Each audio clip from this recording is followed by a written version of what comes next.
One of the women in my film, her name was Mindy Swank, is Mindy Swank. She's still alive, thankfully, but it was touch and go for her. She's based in the Midwest. It was her second pregnancy. She found out in the second trimester that her fetus was incompatible with life. And she just thought, and she also came from a very quote unquote pro-life religious background. And so she was under the impression, oh, okay, there's something wrong with my pregnancy. Well, if they're suggesting termination, just go down to the clinic and, get it taken care of, and I can go on with other pregnancies. She ended up seeing 10 different doctors. She was caught up in the Catholic hospital system, who do not provide a number of reproductive services, including abortion, birth control. Yeah, to the we're going to get into patients. that. We're going to get Yeah. into that afterwards.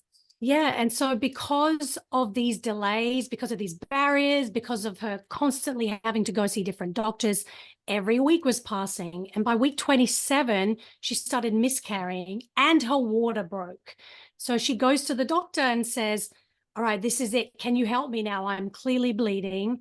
And the doctor said, we can see you're bleeding, but you're not bleeding enough. So they sent her home. She continues to bleed. She's collecting the blood on pads. She goes back to the hospital the next week, and she dumped the bloody pads on the desk and said, is this enough blood for you?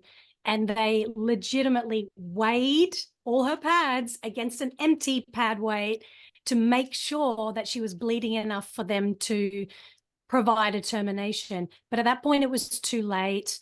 She ended up going into labor. She gave birth to a fetus. And just a trigger warning here, this can be very triggering for people who have gone through pregnancy loss. So I just want to put that out there. But she ended up giving birth to her fetus. It only lived for 3 hours and 18 minutes. And during that whole time, it was struggling to breathe. She was traumatized because of the whole process.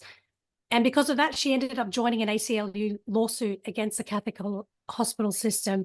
But I guess her thesis statement was, it never had to be this way. If I had gotten the termination early, I wouldn't have gone through this trauma.